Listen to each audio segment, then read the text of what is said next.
consumption versus production, especially as it relates to digital marketing and online content creation, but not even content, because this word has been slightly tainted by just contentization of everything. Now movies are content, music is content, everything is content. How about we start bringing back this conversation about art into this whole digital media creation conversation, okay?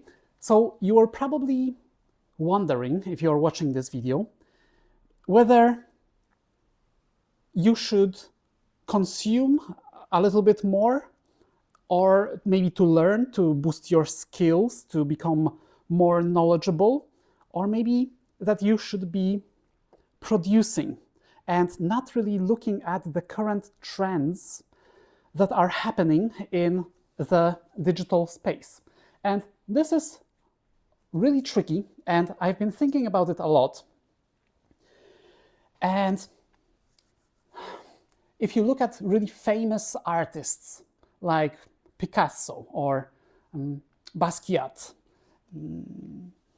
you will notice that they were feverishly producing art and not really looking at what was going on around them.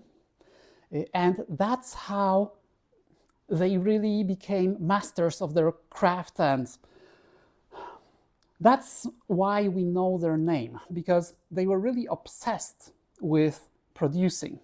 But on the other hand, you have other artists or creators that are or have produced just a couple of movies.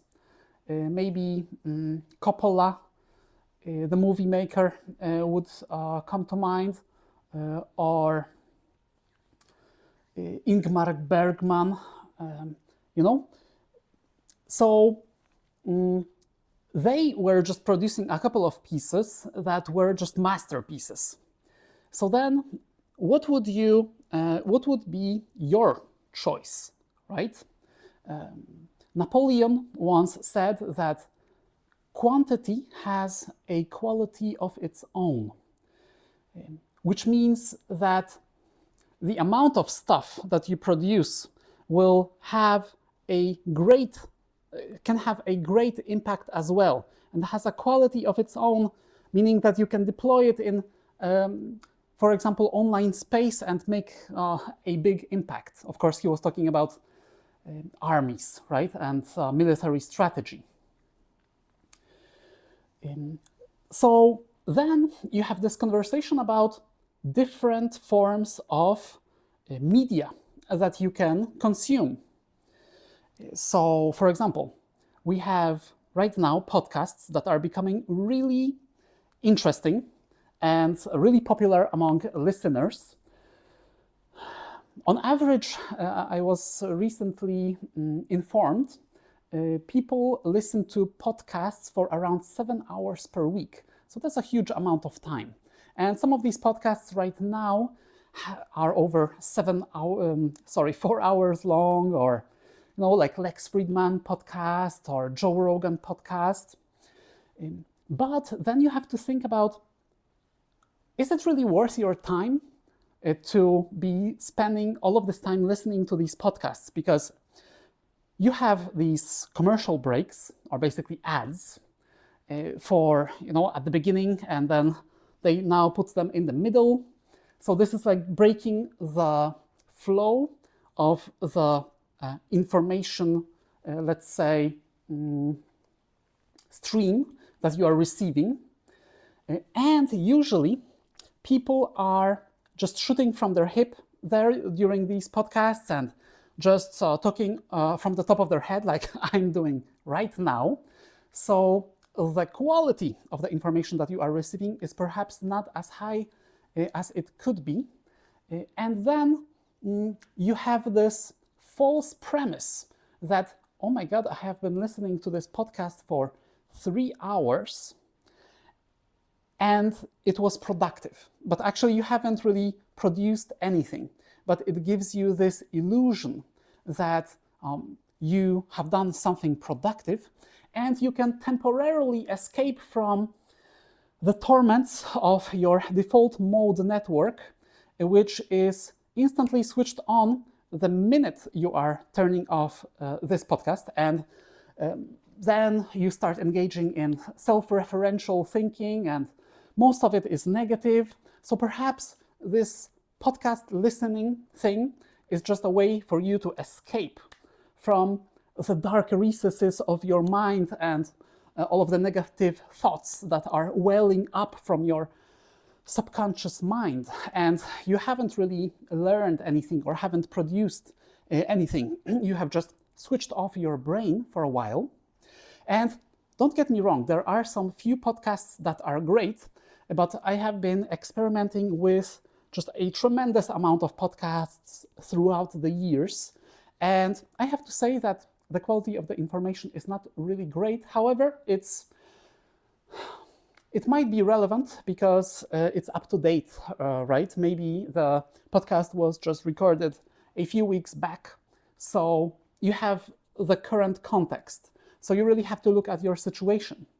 Then you have things like books and audiobooks, right? So I found that they are actually pretty great, but because it has been edited, like dozens of people often have looked at this manuscript before it went to publishing, and there were beta readers and there were editors and there were the publishing houses. But the problem here is that usually these books have to go through the publishing cycle that takes around 2 years sometimes from the moment that the, let's say, idea for the book, or maybe the first little draft has been approved by a publishing house, till the moment that the book hits the bookshelves. And right now, in this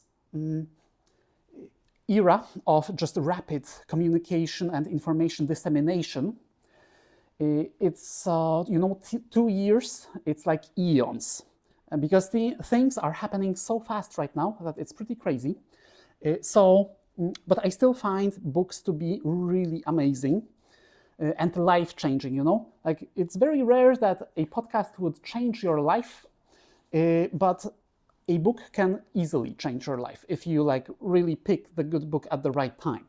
And some of these great books have a timeless quality, so you don't really have to be so worried that OMG, it has been published like 1,000 years ago. Maybe it still has some timeless wisdom for you to grasp that you can actually use in your current circumstance. So this is really great. Then you have YouTube videos, but then they are usually pretty chaotic and short, and it's difficult to really focus. But on the other hand, they are great for skill acquisition, because on YouTube you have basically all of the information that you want about any business process, marketing process, digital marketing strategies, tactics, and anything else. Just like I have been creating these videos before. And of course you have newspapers. So I'm using, for example, Google News or Feedly to then create a personalized feed of information, basically news. But it's most of this information is completely irrelevant, and most of it is negative. Okay, so it's good to know what's going on in the world, but you shouldn't be obsessively scrolling through every news feed all the time, because then it's just going to turn you into a pessimist. And it's always about who died and why the stock market crashed and all of these things. So for me, at least, this kind of consumption is more applicable if you schedule a specific time period when you are engaging with it. So for example, once a week you have a 1-hour block in your calendar where you just check all of the news. You don't really have to check it every day unless you are working in media, and you really need to know exactly what happened even a couple of hours ago, or what's going on right now. So this is like the basic consumption landscape. And of course, I mean, there are so many things. I mean, there's like social media that I'm not really fond of because it's so granular and like the quality of the information is just so small. Then you have, of course, like movies, series, and everything. You basically have, yes, and the artificial intelligence is now going to produce so much content within the next couple of years that if you really wanted, you could be hooked to some kind of a computer-generated super content information highway 24/7 and just never even get up from your sofa if you want, like if that was possible. You know, there is already so much content. And now, you know, we have talked about this like information landscape, and the question is, like, what are we going to do about it? What are we going to do about our consumption habits? Because are your consumption habits thought through? Like, have you really thought about how much time am I spending on randomly checking news, randomly watching YouTube videos, randomly scrolling through social media feeds, and, you know, even consuming audiobooks and podcasts and things like that that are commonly, let's say, more productive or more beneficial than these other forms of media. So I think it should be a conscious choice, and then you can really start just balancing it out with the production, because, and this is a really important point, it's extremely important to actually draw inspiration from other sources. Otherwise, you will be an empty vessel. And, you know, it's called collative learning, basically. The kind of idea that you are gathering stuff from many different sources, and then you come up with your own stuff. Because if you just live in a vacuum and you say that you will be only producing, perhaps this is good for painters. Maybe they don't really want to see what other people are doing, right? But if you are in the creative kind of content space, then I think it's something really important to do. So do it consciously. Choose the channels that are really important and filled with really great information, like audiobooks and maybe some podcasts and maybe YouTube videos that you have curated, and create some kind of slots in your calendar for the consumption of this media, so that you have this source of inspiration. You know, sometimes you need to nourish your soul with some beautiful images. You need inspiration in terms of design. Just look at beautiful interiors, look at art, look at paintings, you know, read great literature, just read a great novel, and also just know what's going on. Know that right now we are going through one of the biggest revolutions in science and technology ever, and most people don't have any idea about that. So for sure, be informed about what's going on, but then find that creative spark to start producing as much stuff as you possibly can, you know, to really not be this kind of passive consumer of information, because then you are basically just a product for these large tech companies. You know, you are just scrolling and they are showing you these ads, and you know, they are getting their money, but you are basically just trading your little pieces of your life that then amount to huge pieces of your life for like what? What exactly? What are you getting from all of this stuff that you are consuming? So once again, I think this information consumption should be conscious, and then really think about what kind of thing you can produce as a creator that will have some value for other people, and what can you do regularly. For example, when you are just using your phone, when you are outside of your office or whatever, but you still want to be productive, instead of just scrolling social media all the time, why not create an informative video or some kind of piece of art, or just dictate an article or a blog post or something like that, based on the stuff that was going on in your life. I think this is a really great strategy. Sometimes you don't really need to prepare all of this stuff in advance. Sometimes you just need to gather a lot of information from the many different sources, and then it will well up and you will be ready to deploy it and just talk about it. So I would say create a schedule and be conscious about your content consumption habits. Just write it down in your journal, and just think about it, just think it through.